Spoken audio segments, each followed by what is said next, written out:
오늘 말씀을 준비하면서 하나님 이 말씀이 좀 쉽지가 않은데 어떻게 전할 거예요 했더니 그런 마음을 주셨어요. 이스라엘이 믿음은 들음에서 나고 들음은 그리스도의 말씀으로 말미암는다고 했는데, 이제 뒤에 말씀에 보시면 내 백성이 아는 자로 하여금 이스라엘 사람들이 볼 때 식이 나게 하고, 또 미련한 백성으로 너희를 노엽게 하리라. 우리는 미련한 백성인 거예요. 왜냐하면 하나님의 지혜, 그러니까 고린도서에 나오는 하나님의 지혜에 대해서는 우리는 미련하고 어리석어. 하나님의 지혜를 알 수 있는 길은 결코 없는 것이. 로마서 1장에 보면 세상의 모든 만물, 하나님이 만드신 모든 만물을 통해서 하나님의 능력과 신성이 다 알려졌는데, 이방인들은 이것을 알려야 알 수 없는 것이. 그래서 오늘 보시면 우리는 미련하고, 그런데 우리를 통해서 이스라엘이 노엽게 되고 또 우리를 보고 식이 나게 하는 그런 역사를 이룬다고 모세를 통해서, 또 이사야 선지자를 통해서 내가 내 백성 아는 자를 찾은 바 되고 또 내게 묻지않은 자들에게 나타냈다, 이렇게 말씀입니다. 그러니까 우리는 엄청난 축복 가운데 있어요. 이스라엘이 믿지 않음으로 말미암아 그 구원의 귀한 복음이 우리에게 나타나게 됐으니까 얼마나 감사합니까? 근데 이스라엘이 잘 믿었으면 우리한테 오지 않지는 않겠죠. 왜냐하면 하나님이 예수 그리스도를 이 땅에 보내신 이유는 이 땅의 모든 멸망하는 자들 아무도 멸망하기를 원치 않고, 또 이스라엘 위에도 모든 이방 민족들이 다 주께로 돌아오는 것이 하나님의 뜻이었으니까. 근데 왜 이 큰 계획은 하나님이 이스라엘뿐만 아니라 이방 민족에게 하나님의 복음에 대한 선포가 이루어진다는 것을 분명히 말씀해서, 예수님이 이 땅에 오시고 이 세상을 떠나기 전에, 그러니까 승천하기 전에 예수님 그 전에 그런 말씀 한 적이 별로 없어요. 뭐냐면 전도를 보낼 때도 그 전에는 이스라엘 집에 잃어버린 양에게로 가라. 사마리아 고을로도 가지 말고 오직 하나님의 선택된 민족인 이스라엘에만 가라, 이렇게 말씀했는데, 예수님께서 승천하실 때는 너희는 모든 민족으로, 너희는 가서 모든 민족으로, 그러니까 이스라엘을 뛰어넘는 그런 말씀을 하게 됩니다. 근데 하나님께서 이스라엘이 잘 복음이 듣지 못하였느냐라고 하는데, 그들은 복음을 가장 가까이서 들었던 사람이에요. 그죠? 자, 믿음은 들음에서 나고 들음은 그리스도의 말씀으로 말미암는다고 하는데, 근데 이스라엘 백성들은 그걸 들었지만 받아들이지 않았어요. 언제요? 예수님이 살아서 육신으로 살아계실 때 계속해서 외치잖아요. 회개하라, 천국이 가까이 왔느니라. 나를 믿는 자는 죽어도 살겠고 살아서 믿는 자는 영원히 죽지 아니하리라. 이런 수많은 하나님의 말씀, 믿음이 생기는 말씀을 전했음에도 불구하고 이스라엘 백성은 예수님의 말씀을 받아들이는 것이 아니라 신성 모독이로다. 저가 어떻게 하나님과 동등하다고 하느냐. 사마리아 사람이다, 귀신이 들렸다,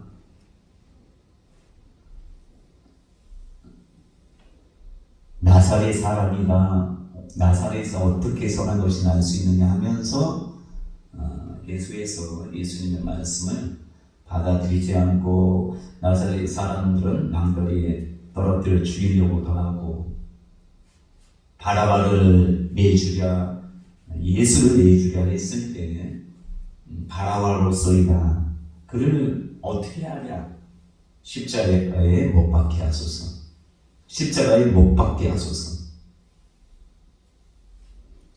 예수를 놔주면 빌라도 당신은 가이사의 중심이 아닙니다. 이렇게 완전히 협박을 하는 거예요. 빌라도가 손을 씻으면서 아니한테 듣잖아. 아니가 저 죄 없는 저분에게 그렇게 간섭하지 마소서 이렇게 그 꿈속에 나타났던 얘기를 하면서 그렇게 남편 빌라도 총리에게 이야기합니다. 빌라도는 예수님으로부터 아무 죄도 찾지 못했다 이렇게 말을 해. 그런데 빌라도가 손을 씻으면서 나는 이 죄와 상관이 없다. 너희가 당하라 했을 때 우리와 우리 자녀들이 우리 후손들이 이거 다 당하겠습니다. 당당한 거예요. 자, 그리스도로 말미암아 믿음이 생기는데 그리스도의 말씀을 듣고도 믿음이 없다는 것은 완악했다는 것이에요. 완악했다는 것은 뭡니까? 그들이 복음을 전했음에도 불구하고 그래서 전해보면 16절에 보면 주여 우리가 전한 것을 누가 믿었나이까?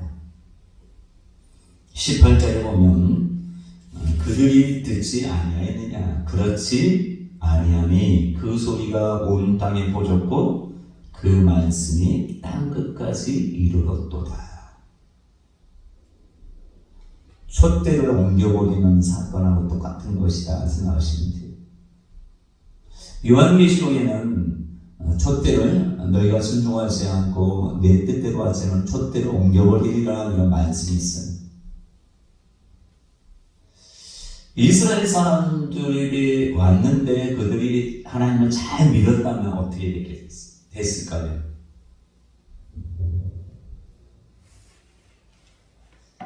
그렇다면 더 하나님의 뜻이 더 힘있게 이루어졌을 거예요. 그렇죠? 왜냐하면 이스라엘 사람들이 지금 120명의 신도가 구원을 받고 나서 성령 충만하고 나서 그들이 복음을 전했을 때 전 세계로 퍼졌잖아요. 만약에 이스라엘 민족이 다 하나님의 놀라운 그 은혜를 깨닫고 받아들이고 성령 충만했다면 이렇게 오랜 세월이 걸리진 않았을 것이에요. 또 예수님이 이렇게 늦게 오실 이유는 없겠죠. 근데 하나님의 또 다른 은혜겠죠. 그들이 받아들이지 않으므로 이방인에게 복음이 힘있게 전파되는 놀라운 역사가 있었습니다. 자, 이스라엘이 스스로가 나중에 보면 우리가 잘했네 이런 말을 할 수 없죠. 내가 안 믿음으로 말면 다른 사람이 복음이 전파됐다고 해서 본인들에게 상급이 있는 건 아니란 말이에요. 자, 하나님께서 우리를 귀하게 쓰시려고 합니다. 성경에는 내가 그들을 쓰임하고 한다 할지라도 순종하지 않으면 또 하나님께 기도하지 않으면 구하지 않으면 쓸 수 없다 이렇게 말씀하시고 수많은 예언을 많은 사람이 봤잖아요. 어제 캐더린 클릭이라는 분도 본인이 LA에서부터 부흥이 시작되는데 본인을 귀하게 쓴다는 그 믿음을 그 예언의 말씀을 다 들었다고 하잖아요. 근데 이분은 준비하고 순종하니까 한 여인으로서 그 촛대가 옮겨지지 않고 놀랍게 LA로부터 부흥이 되는 이 시발점을 하지 않나 이런 생각이 들어요. 근데 여러분 성경에 보면 드보라라는 여 사사가 있습니다.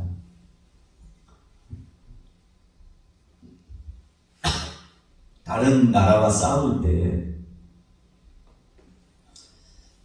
바락에게 뭐 남자고 장수니까 당신이 나가서 싸우라 했을 때 못하겠습니다. 장수 때 못한대. 드보라는 여자 사상대로 담대하게 이제 하나님의 뜻을 여자로서 하잖아요. 근데 바람이 나는 못합니다 라고 했을 때 당신이 못하면 가장 귀한 상급이라고 할 수 있는 것을 당신이 차지하지 못할 것이다. 그래도 혼자 안 갈래? 그랬더니 안 간대. 당신이 나와 함께 가야지 한다 이렇게 해서 나중에 보면 어떻습니까? 시스라 헤벨의 아내 맞죠? 제가 잘 몰라서 제가 기억나는 대로 하는 거예요. 틀려도 뭐 그렇다고 생각하시는 헤벨의 아내가 시스라는 나라 이 사람이 전쟁에서 져가지고 이제 도망치는데 누구의 집에 헤벨의 그 장막집에 이제 도망 온단 말이에요. 엉긴 젖과 꿀을 주니까 이 사람을 잘 아는 사람이었나봐. 헤벨의 아내하고 시스라하고. 근데 거기 가서 그냥 헤벨의 아내가 뭐 했어요? 깊이 하나님이 잠들게 해버렸잖아요. 보통 쫓겨나면 누가 깊이 잠듭니까? 그 상급을 하나님께서 여인에게 그냥 아랑네 전쟁터에 나가지 않은 아랑네에게 취하게 하셨단 말이에요. 그 저와 여러분들이 이 땅에 살아가는 동안 이스라엘의 불순종으로 말미암아 우리에게 엄청난 은혜의 때가 된 것이 여러분 캐더린 글렉이 유대인 아니에요. 이방인이에요. 수많은 이방인들을 통해서 이스라엘 사람들을 식인할 정도잖아요. 저와 여러분들을 통해서 이스라엘 사람들이 볼 때 식인할 정도의 삶을 살아야 돼요. 우리는. 그죠? 그게 하나님의 뜻이니까. 나중에는 이스라엘 사람들이 식인나서 안 되겠다. 우리도 예수를 믿어야 되겠다. 그럴 때가 분명히 오게 한다고 11장에 남은 자에 대한 말씀하잖아요. 그래서 저와 여러분들이 우리에게서 촛대가 넘겨지면 안 되고 그 이스라엘의 촛대들이 지금 우리에게 다 왔으니까 그것을 취해서 우리가 진정 이스라엘 사람들이 볼 때 식인할 정도의 사람, 우리가 미련한 자였지만 지혜로운 자가 되고 그들이 볼 때 노엽게 할 수 있는 그런 자가 되기를 하나님은 원하신다는 거예요. 그래서 저와 여러분들이 기도하고 말씀 보고 또 이렇게 열심히 참석하셔서 하나님께서 원하시는 지금 이방인의 충만한 수가 차기까지 하나님이 엄청나게 크게 열어놨어요. 이스라엘은 딱 요한계시록에 보면 정해졌어요. 14만 4천. 그죠?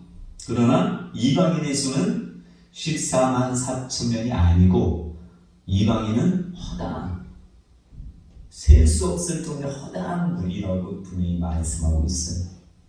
그러니까 이스라엘은 나중에 분명히 하나님이 다 부르겠지만 이스라엘 중에 남은 자를 이제 부르겠지만 그 거의 끝이 완전히 끝날 때가 됐을 때 하나님 부르실 것 같아요. 그러나 지금 저와 여러분들은 허다한 수가 오는 것, 문이 활짝 열려져 있기 때문에 우리의 열심을 품고 주를 섬기고 또 주님께서 우리를 보실 때 우리를 귀하게 쓰심으로 인해서 이스라엘 사람들이 보고 야 저기 대한민국에 예수 믿는 사람들이 그냥 예수만 잘 믿는 것이 아니라 정치, 경제, 문화 또 모든 물질이나 모든 면에서 또 자녀들의 축복과 후손들 어느 세상에 나가서도 머리가 되고 꼬리가 되지 않는 존귀한 자가 되고 앞서 나가는 그런 자. 지금 이스라엘 사람들이 노벨상이나 또 미국의 대기업을 쥐고 있잖아요. 근데 지금은 이들이 별로 시기하지는 않겠죠. 그러나 그들을 뛰어넘는 그런 놀라운 역사를 하나님은 우리를 통해서 하기를 원하신단 말이에요. 그래서 꼭 저와 여러분들이 그런 놀라운 예수 그리스도의 축복을 받는 저와 여러분 되시기를 간절히 축원합니다.